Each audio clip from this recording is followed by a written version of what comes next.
So today we have a wonderful lineup from our MLX team, our machine learning experience team. Um, we are going to take a little bit of a look back at some of the more exciting and more recent product releases that we've launched at the end of this year. We're going to have a bunch of micro demos for you and just a kind of rapid fire of six different new innovations that we put live. Um, Timothy, if you could jump to the next slide, please. Real quick, for some logistics, all lines are muted. So if you have a question, go ahead and open up the Q&A tab at the bottom, or open up the chat also. You'll see that the chat is down there. Feel free to chat to everyone. Let us know, where you're dialing in from. We generally get pretty global audiences with our webinars, so love seeing people join from, all corners of the country, and beyond. So go ahead and, introduce yourselves on chat. Really appreciate it. Today's session is going to be recorded. We'll have it live on our YouTube page, in the next day or so. And we also have a couple of polls. And thank you for raising the chat, just turning the chat on. Attendees can chat with everyone. Sorry, end of year, a little rusty. So chat should be live now. Double check that. We also have some polls. So I'm going to launch this attendee survey. The answers are anonymous to each other. So go ahead and share, a little bit about your journey with LLMs and inference. We'd love to hear kind of where you're at. It helps us guide our content. And then lastly, if you see what you like and want to try Predibase yourself, we offer $25 of free credits for anyone who wants to use our free trial. So you can fine tune and serve yourself. So with that, I'm going to turn things over to Timothy. Timothy, if you want to introduce yourself and show us what you've been working on. Hey everyone, happy holidays. Thought I'd get a little bit festive with how we would do things today. But yeah, I'm Tim. I am an engineer on the MLX team. I was recently involved on the project on getting vision language models into Predibase, and so I'm really excited to show you guys just what I've been working on. So, like I said, vision language models, they're finally here in Predibase. We offer Llama 3.2 11 billion, both the vision base model and the vision instruct model. So y'all can all give this a shot after the webinar for fine-tuning and inference if you'd like. But for anyone who is unfamiliar with what a vision language model is, it is effectively like what the name says. It combines vision and language. It is generally a transformers-based architecture, but instead of attending to just text tokens, it combines both text tokens with image embeddings that gather specific features about the image that are particularly salient. And it combines the two of them such that we can attend to both the text tokens and these image features so that we can extract particularly relevant portions of this image with regard to the text. And this lets us handle a variety of use cases, including things like vision question answering, object identification, optical character recognition, all very, very exciting features that you can kind of just harness with Predibase here now that we have VLMs in the product. So I'm just going to show you a really quick walkthrough of how we fine-tune a vision language model in Predibase. So the main difference between fine-tuning a VLM and fine-tuning an LLM in Predibase comes down to our data. As usual, you will have your prompts over here. Notice that we do have this image token, this angle bracket image token here. That is going to be crucial because that's where the image will be placed in your text prompt. Your image on the right-hand side here is going to be just a raw byte string that'll be inserted into the prompt. And then we will be fine-tuning on that. So the completion here would just be whatever your answer to your question is, what the characters are that you're trying to identify, the objects that you're trying to recognize, whatever your usual completion is. So we are doing instruction tuning for VLMs. And that's basically it. Everything else is going to be the Predibase that you know and love. You select your data set, which is the one that we uploaded just there. You select your vision language model, same place as you would select your large language model, and then you hit train, and you're good to go. So simple as that. You get to fine tune your VLM Predibase, and you may be wondering what exactly is the lift of fine tuning. So here are I have a sample for you to see here. Based on this image, we ask, is the total CO2 emissions value of bus and national rail greater than 140? So you can see with bus and national rail, when you combine these two, you end up with a total greater than 140, which is what we have here. Whereas the base model is going to end up being a lot more verbose and doesn't actually really give you the answer here. So with this, we can kind of see just like that fine tuning is very much functional in Predibase and it's very much giving us the results that we kind of want. And after testing out the accuracy with our harness from Lowerland, if you guys are familiar with that, we ended up with a lift of about 2x the performance of the fine-tuned model over the base model. And I will show y'all just a quick demo of inference.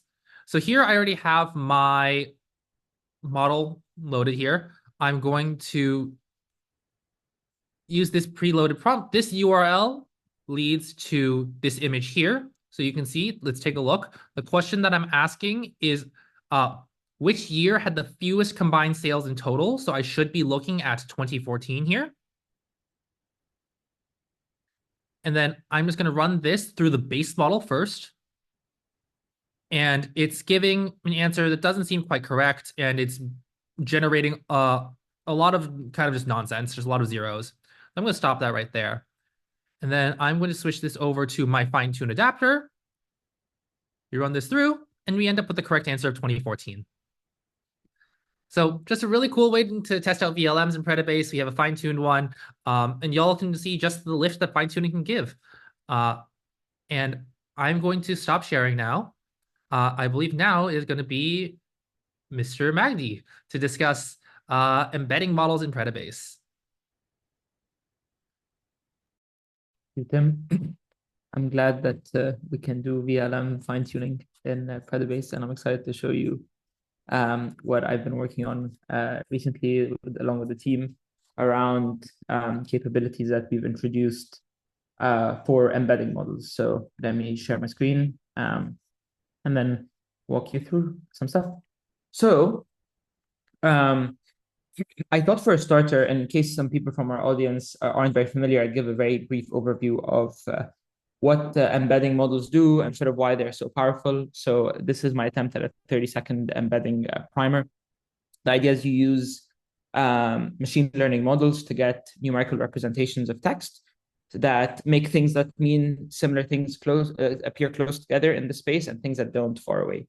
So a quick example is assume you have 3 words, cash, money, and laundry. You would run them through the embedding model and get this a numerical representation for each one. With the idea is that if you were to then plot them on in like some sort of geometrical representation, the words that mean similar things appear close together, like cash and money, and then the words that differ in meaning are further apart. And these embedding models are used ubiquitously across and power a lot of use cases like semantic similarity, entity recognition, a lot of various things. So specifically in Predibase, we think that we have a very compelling embedding model offering that allows you to use production-ready embedding models for a variety of use cases. So you are able with Predibase to deploy industry-leading models. We support BERT-based models, Dilbert-based models, as well as a variety of other models, specifically and interestingly, MRL-based models, which are a way of using large language models similar to Llama and Quen to generate these numerical representations for your input text. we allow for sort of flexible deployment architecture, and what that's very useful for is that it allows you to scale the number of GPUs that you're using based on the workload that you're getting in, as well as utilize GPU acceleration, which gives you a really good lift on both performance and cost. So you're paying less and getting really high performance for the embedding pipeline. And then we've really invested a lot in the developer experience here. So you can launch an embedding endpoint, as I'll show you now, with just a few lines of code backed by both our open source work in Lorax that allows for a lot of the cutting edge optimizations in the research to be translated into usable product, as well as a comprehensive SDK that makes developer experience quite smooth. And lastly, we've also made the migration path very easy. So a lot of all of our embedding models also support the OpenAI compatible endpoints. So if you already have scripts that are using OpenAI for embeddings, the switch over should be pretty easy. I'll walk you through some examples that I put together. So this is how you deploy an embedding model using the Predibase SDK. This is an example of these MRL based embedding models that are based on the Qwen 1.5 billion model. It's just a few lines of code, and then this is the response you get in the SDK. Here, I just ran this earlier today. It took about 2 minutes to spin up, and then I was able to query it directly from the SDK and get back this embedding response that you could use for downstream other things. And then here's what it would be like to just curl the OpenAI compatible endpoint as well. And you get an object that is a replica of what you would the same structure as what you get from OpenAI. So it should play nice with any existing integrations that you might already have. This is more than just stuff that we've been playing around with. We've deployed this with a lot of customers, and they've had good results. Specifically, I want to talk about a customer story that we have with a large consumer finance application based in the US. We deployed around 5 replicas of a BERT-based entity extraction model, and we run them on smaller GPUs. But that has not affected scale at all. So with them, we are serving around 8 million requests per day that classify sort of each transaction that goes through their production environment. And the auto scaling, which means that sort of when traffic is high, we ramp up to many more GPU replicas running. And then when traffic is low, we spin them down. And the optimized hardware that we're using means that they are able to do this at a very cost competitive point without any sort of degradation to performance. And yeah, this is kind of what I wanted to show you on embeddings. I think at this point, I will hand it over to my colleague Jeff. And yeah, thanks. Thanks, Magdi. That was great stuff. Really excited to work with that some more. All right. Yeah. So I will be telling you today about new multi-GPU fine-tuning options in Predibase. So as those who've used the product before may know, we typically do fine-tuning on a single GPU setup where you just pass data into the model. We tune it for k epochs, and then give you a fine-tuned adapter. And we are always looking for ways to speed up that process. So we've added in some options to leverage multiple GPUs to speed up your fine-tuning. Now, why would you want to do this? Well, the first big reason is that it just straight up makes fine-tuning faster. There is essentially a linear speed up for each GPU that you add in to your training process. So this is going to let you react quickly to new data that comes in to train more adapters more quickly so that you can decide which one is the best for you.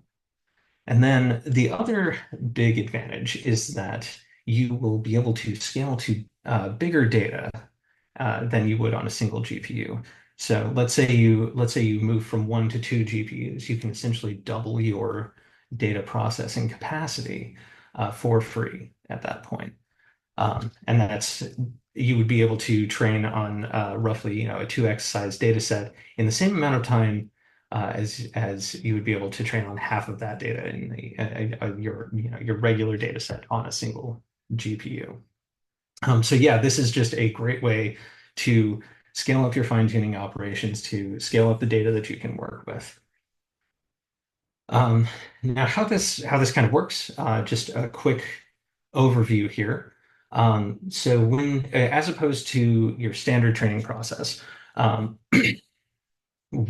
in multi-GPU fine-tuning, instead of having one model that is processing all the data on one GPU, you have a replica of your model, of your adapter, on each of the GPUs that is available.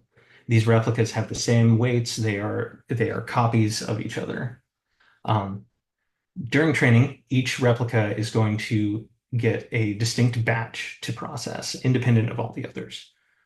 They'll run their training step as normal, compute loss as normal, and then all of the models synchronize to compute a single update based on all 4 of those batches in this case.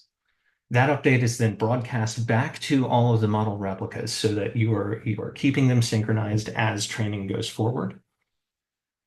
And then otherwise, the training process is exactly the same as single GPU. You're going to keep training until you decided that you're done. The big difference is that in this case, is say you have 4 GPUs, you have essentially quadrupled your batch size. And on top of that, increasing your batch size can actually change how training would proceed. It'll change where your model ends up normally, but this process is set up so that you end up with a comparable model to what you would get from single GPU training. So you're not fundamentally altering like how your model is learning. You're just speeding it up and getting much faster fine tuning. So yeah, how much faster are we talking? So I ran a benchmark across a number of models using a 17K example data set for 3 epochs on some H100s that we have available. And so what we saw was the blue bars are a 2 GPU fine-tuning process. The red bars are a 1 GPU. And we see across the board for different model sizes a pretty consistent speed up here. The multi-GPU case is always a bit faster than the single GPU case. Now it's not exactly 2x in this case. We're still optimizing the multi-GPU training process to incorporate better speed ups to make it faster, to get closer to that straight 2x speed up when you add a second GPU in. Additionally, like as you might see here, the larger your model is, the more gains that you can get. As long as your model can fit on GPU, you would be on the GPU you want to use, you will be able to run multi-GPU, and the larger you get, the wider the gap is going to be between multi and single GPU fine tuning. Yeah, and then like how would we do this? Well, we're working on the interface at the moment, but early 2025, we're looking to put out to update the SDK so that you can pass in the name of an accelerator and the number of GPUs you want to use to fine-tune an adapter. So if you've used the SDK before, this should look fairly similar to what you've seen. You pass in a fine-tuning config, a dataset, a repo, and then you will see now there's this accelerator option where you can say, give me 2x H100 or 2x A100 or if available, 4x A100, that sort of thing. And we'll release a list of possible hardware that you can select as well. Now, I had mentioned earlier in the multi-GPU discussion here that you can use this to keep up with evolving data, with updating data that you are working with. And one way that you can do that is to continue training a fine-tuned adapter.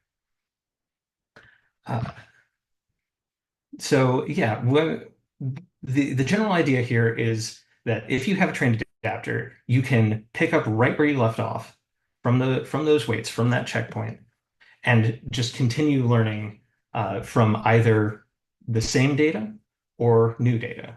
And you would do this to continue improving the performance of your adapter. You can make it more of an expert on the data that you want to work with. You can use this to prevent model drift. So you can set up a training scheme to incorporate new data and while keeping old data in there and just keep your adapter aligned with your needs. And then you can also incorporate new knowledge, completely new knowledge. You don't have to keep the old data set around to train new adapters. Um, you can start from a place that you are confident in, an adapter that you have used, that you know the performance of, and you can fine tune it to solve new problems. And this is so the way this works again here is let's say you start with an existing LoRa. There are two paths that you can continue training through. The first would be to refine your existing knowledge. You use the same data set and you just continue training. This is as if you're just adding epochs to the original training run. Um, the entire state of the adapter is going to be restored when you start training, and you'll just keep on going from where you left off and see improved performance as you would if you had just trained for longer in first place. And you might want to do this because it's hard to tell how long you should train for. You may train an adapter and then say, this is not performing as well as I would like. Let's see if just training it for longer will improve its performance. The other option is to train on a new data set so that you can add new knowledge into the original adapter. And so this can either you can add to the original data set. So you're just increasing the number of examples that the adapter can work with, or you can train it on entirely new knowledge, new data set, even a new domain, and just start from a place of confidence and give your adapter new capabilities on top of what it has already learned. In Predibase, the way that you would do this is you can, if you have a trained adapter, you can click on the drop down on the right side of your adapters of the adapter table, and select Continue Training Adapter. And this will select the best checkpoint from your original adapter and use that as a starting point for new training. And once you've selected an adapter to continue training with, you'll be presented with a number of you can alter some of the parameters that you want to train with. So, for example, you could adjust the learning rate or tell it to train for more epochs. Or you could even add in a new type of adapter that Arnav is going to be telling you about now.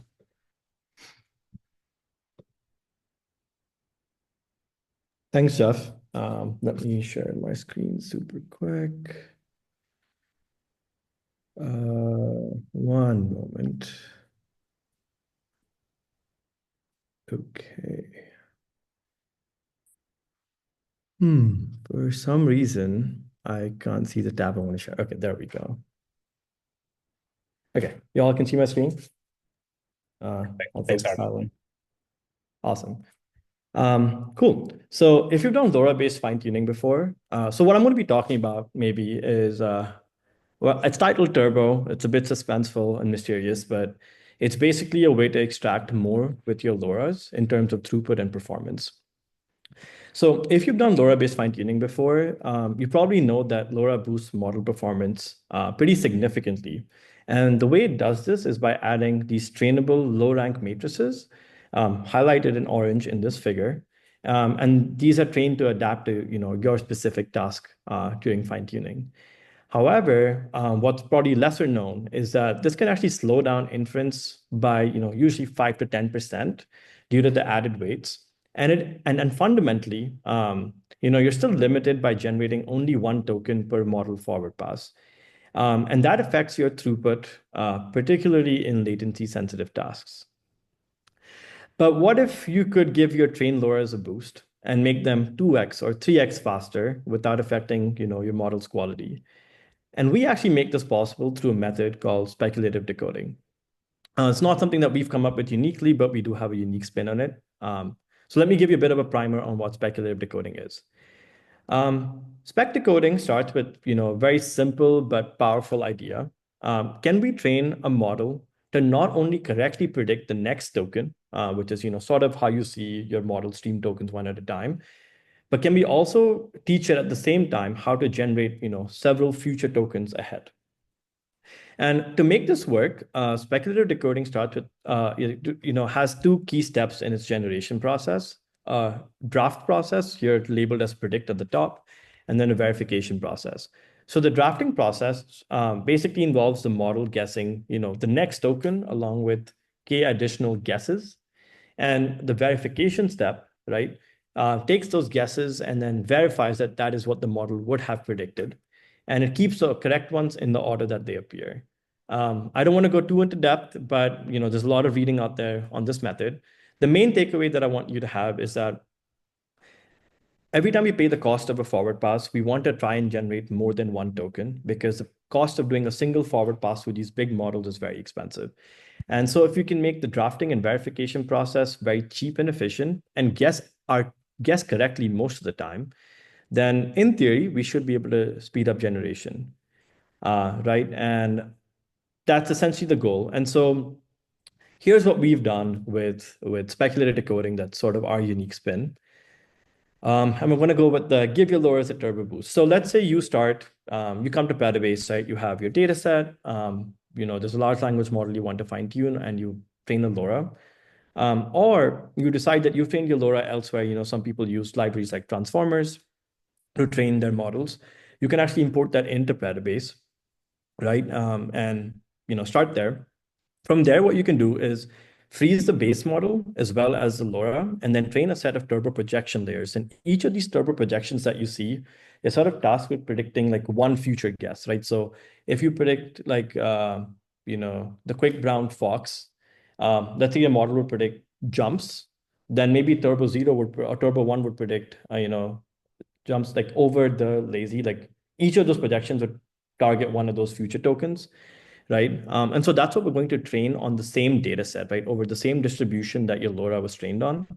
And then at serving time, what you can do is the LoRa and turbo LoRa layers, they're sort of combined into a single adapter that we call turbo LoRa. And for even better throughput, another thing that we allow is actually an option to train the LoRa and the turbo projection layers jointly. And we've seen through many experiments that this boosts throughput even further. The one thing I want to emphasize, and I'll show you proof of this in a moment, is that speculation doesn't actually affect your model's quality. It would be exactly the same as just using a LoRa. It's just that it's able to generate those tokens a whole lot faster because it's guessing future tokens at the same time as it generates the next one. Now, the last thing I'll say before I actually show you like what this looks like in the product, and then we'll run through some live examples of this, is there's a lot of people doing speculative decoding out there, a lot of different people, and we actually designed our approach to be 100 times more parameter efficient. And this is for two reasons. Most people don't have massive data sets to train speculative decoding from scratch. And so by making it parameter efficient, we can train. It's much easier to train, faster to train, and cheaper to train. And the second is that because it's parameter efficient, it also reduces the overhead that comes in from speculation at inference time. And so effectively, what this should give you is much higher throughput gains, and you can do it all on a single GPU. Cool. So let me take you to the Predibase product now, where we can actually go through an example of what this looks like. So yeah, this is the Predibase app. When you sign up, you'll see something like this, and you can create. The first thing you can do is create an adapter repository, which is sort of like our collection of a way to organize your experiments. And today I've gone ahead and created one called Demo LoRa to Turbo LoRa.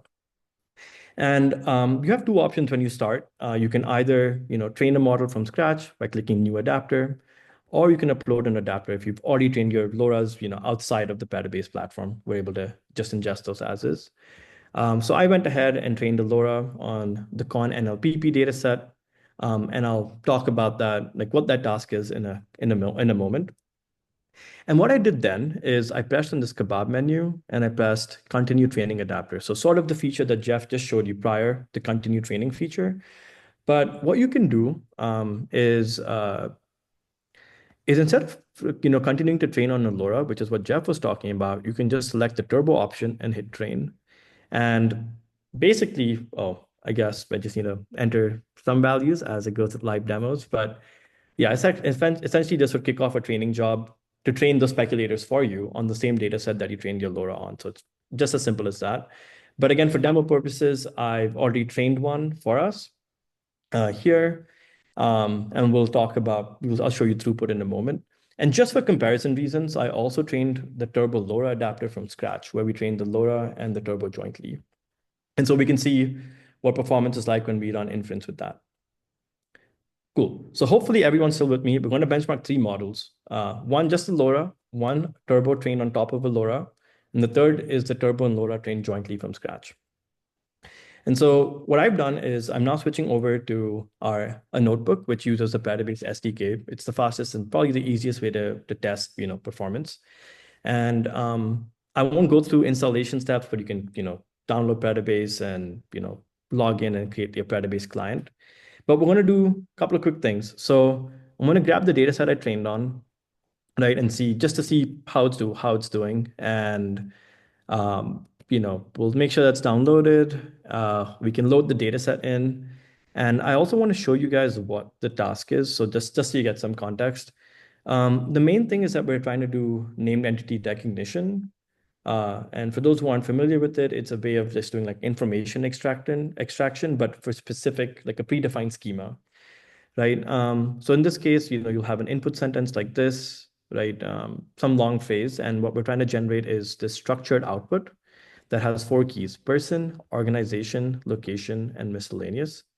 And if there's entities that are matching any of these keys, it will basically put them in a list. And yeah, this is a pretty big data set, but again, just keeping time in mind because I need to hand it off to Ajinkya, who'll be talking to you next. We'll just run inference on 50 random examples in real time. So we're going to benchmark 2 things. I wanted to clarify that we're going to benchmark on L40S, which is a 48 GB VRAM GPU, and our base model is hosted in the BF16 format. And since we trained our models on Llama 318 billion instruct, that's what we'll be benchmarking on. Again, to skip through some details, I'm happy to share this notebook later. I have one function called benchmark inference that iteratively goes through these 50 samples one by one in sequence, calls generate on each item, gathers the output, and then records the total time it took to actually run this.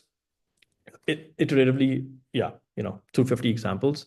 The second is my eval function, which is multi-set Jacquard similarity. It basically measures how much overlap there is between the ground truth and the actual output generated in terms of like the entities extracted for each key.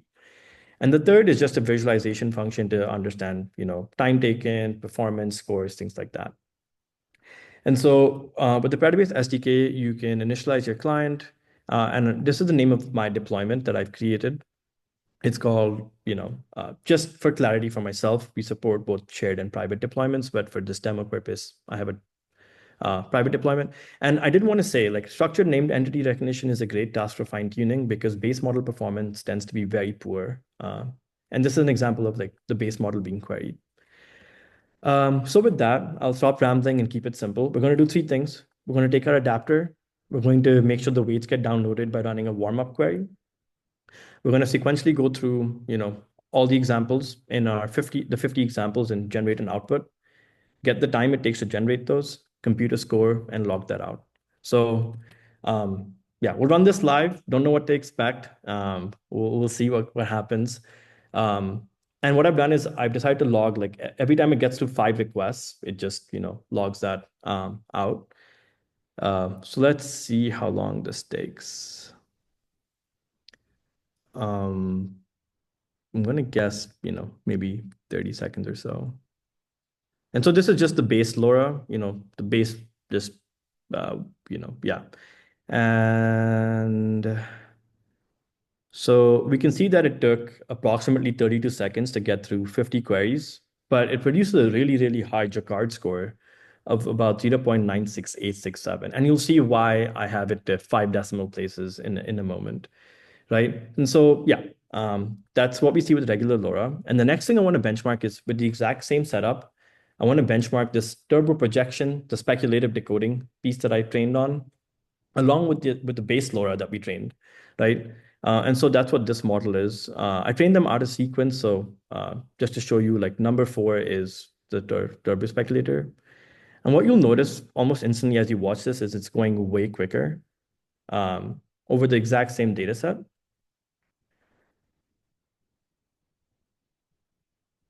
And you can see it took about 17 seconds compared to 32 seconds. Sometimes it'll be faster, slower, slight variance, but you can see almost like half the time, right? And the other thing I wanted to emphasize is that the scores are identical. It's because the LoRa weights are unchanged and because speculative decoding doesn't actually change your output quality. So yeah, so we're seeing a 2x throughput improvement for the exact same LoRa compared to without the turbo speculation. And the third thing is, what if you jointly train them together? What does that do?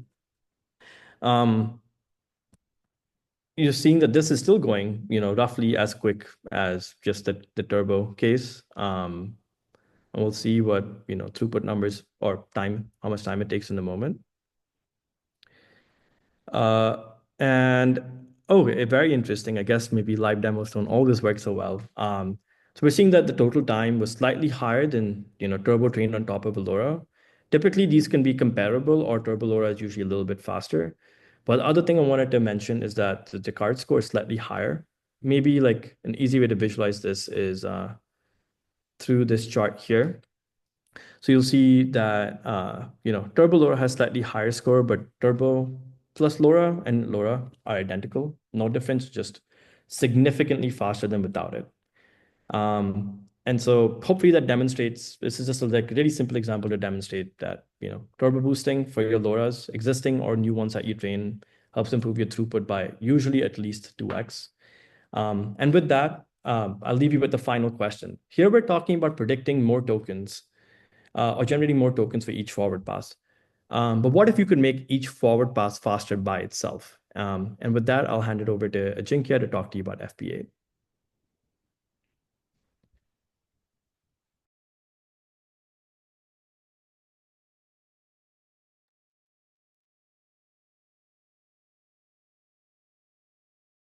Hey, Ajinkya, you are still muted. So yeah, okay. Thanks, Will, for pointing that out. I hope everyone can hear me now and also see my screen.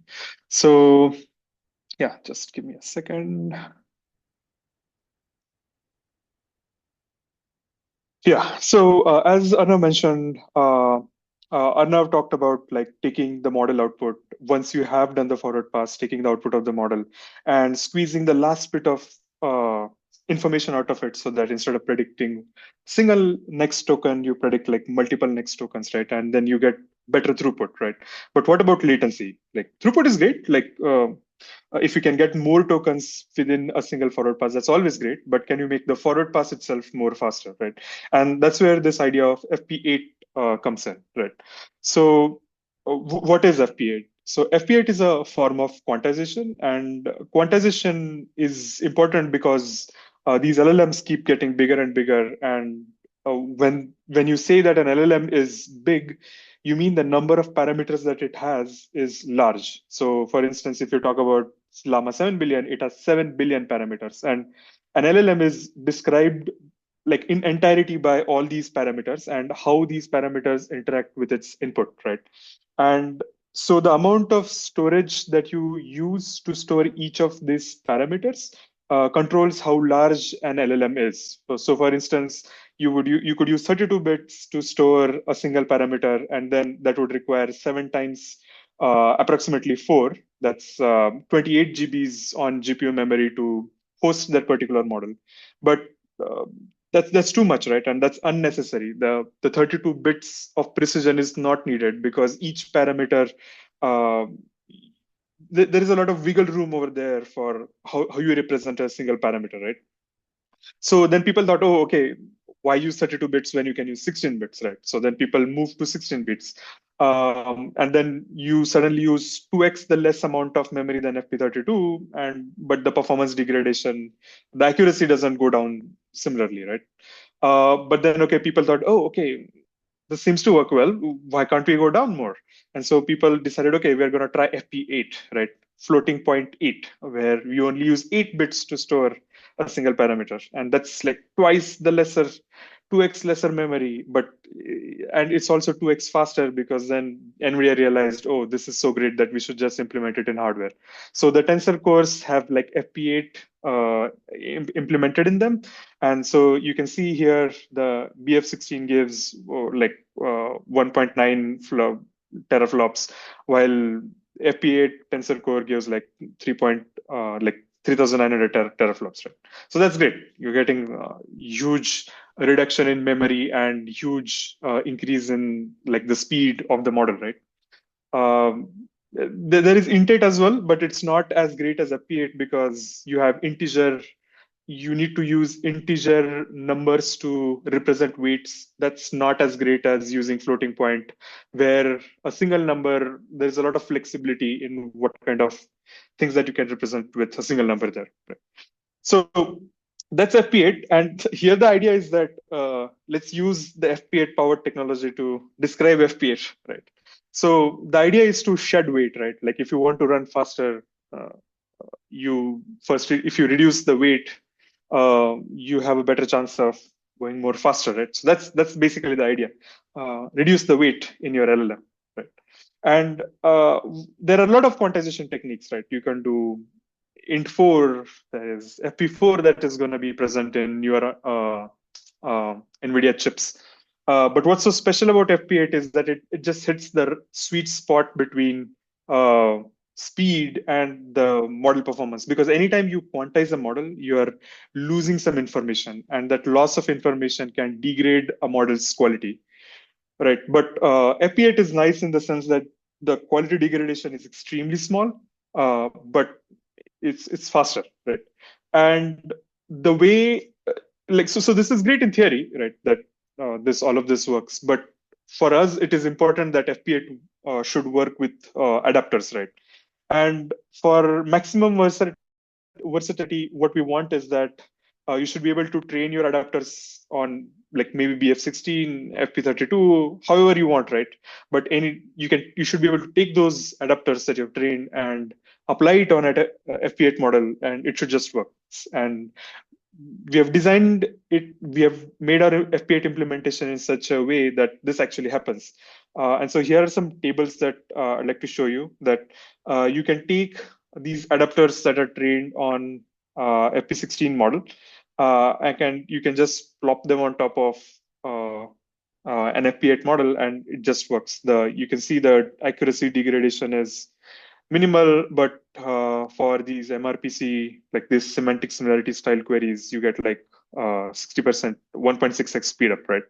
And another nice thing about this FP8 implementation is that it's complementary to Turbo LoRa, right? The speculation which utilizes the model output better. And so because it is complementary, the speed ups multiply. So for instance, if you were to use just Turbo LoRa, then compared to using FP16 with like basic stuff, you get like a 2.7x speed up. This is on L4 hardware, L4 GPU with 2 requests in parallel, right?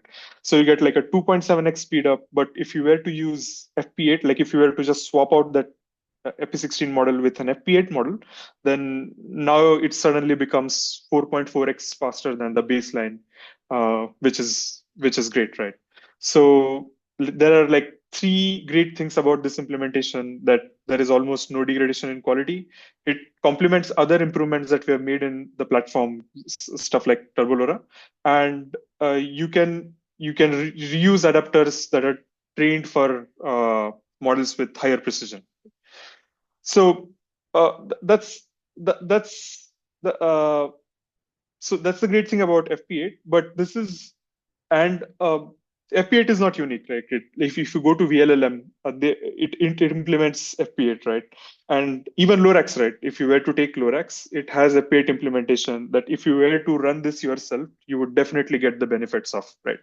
But why use Predibase? I think the analogy for me comes from like having a bunch of Legos flying all around in your room, and you're trying to assemble those somehow to make something nice, but it's like a lot of pain and work to do it well. While if you use this in Predibase, everything is just there. Like you need a bunch of different optimizations to work well together, and like we've done the hard work of figuring what those things are, and it just works, right? So yeah, so we're going to see a demo of how this works really well. I'm going to stop sharing my screen, and Anna is going to share his screen, and then we're going to see how it works.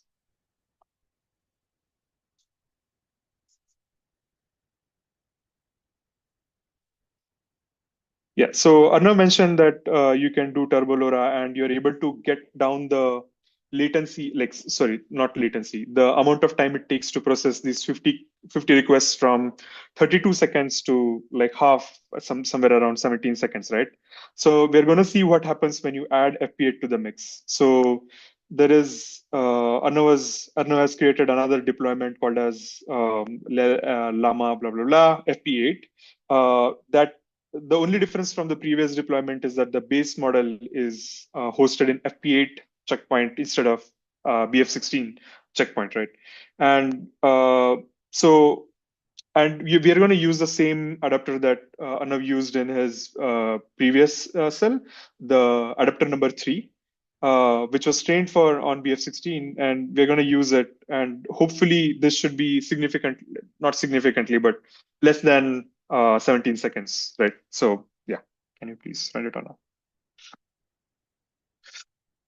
And yeah, it's faster. It's faster. Going well, going well.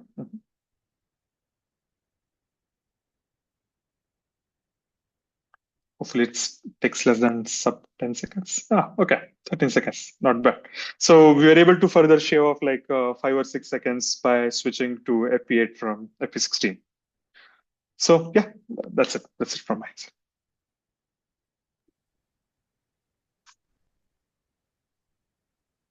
Well, thank you for taking us home, Ajinkya, and thank you to all of our presenters today. Those were wonderful. We love showing the product live. Nothing like an end of year live demo. So thank you all for pulling those together. We do still have about 6 or 7 minutes left for questions. If folks have any, feel free to drop them into that Q&A box that you can access at the bottom of your Zoom window. There's one question that came in a little bit earlier on that I think is for Jeff Kinnison, related to multi-GPU fine-tuning. The question was, how is the synchronization done? Yeah, so in this case, what's happening is there's an all reduce operation that runs on. So each replica of the model on each GPU process its own batch, computes forward pass, computes loss, computes the gradient. Then they're all of the gradients are sent back to one of the ranks, and the full update is computed. And it's passed back out to all of the models. So each model gets the exact same gradient update. after the fact. Awesome. Thank you, Jeff. Taking a last call for questions. Let's see. What about fine-tuning embeddings? Let's see. Either Magdi, you want to speak to that one, or Arnav? I would say that at the moment we're not at a we don't support fine tuning embedding models yet. It's something that we're actively developing, and we'll keep you all posted. Wonderful. Thank you. Um, One from Kartik. Is speculative decoding going to be added to Lorax on GitHub? Is it going to be brought into our open source offering? Arnav, do you want to take that one? Yeah, sure. Could you repeat the question? Sorry. The question is speculative decoding going to be added to Lorax on GitHub? Oh, great question. So Lorax already supports speculative decoding in our open source implementation. So you can use it. The way it works is that you need to have a Medusa adapter or Medusa weights trained along with the base model. For some models, you actually can find base Medusa weights freely available on Hugging Face. But in most other cases, you're going to actually have to train the speculative decoding projection weights yourself. But yes, open source support in Lorax.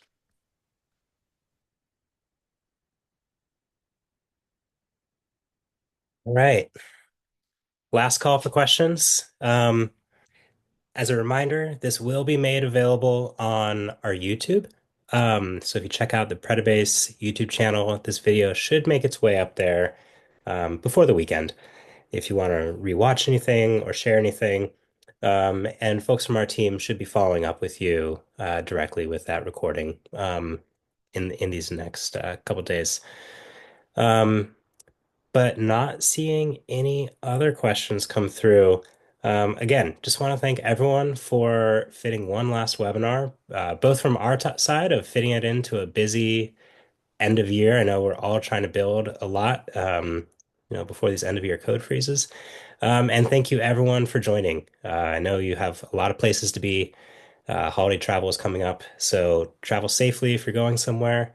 And folks from Predibase, we will be seeing you all. We'll be seeing you all in the new year. But don't hesitate to reach out with any questions. Find us on LinkedIn. Send us emails directly. And yeah, thank you all so much. Hope you enjoyed all of our demos. Appreciate it. Take care, everybody.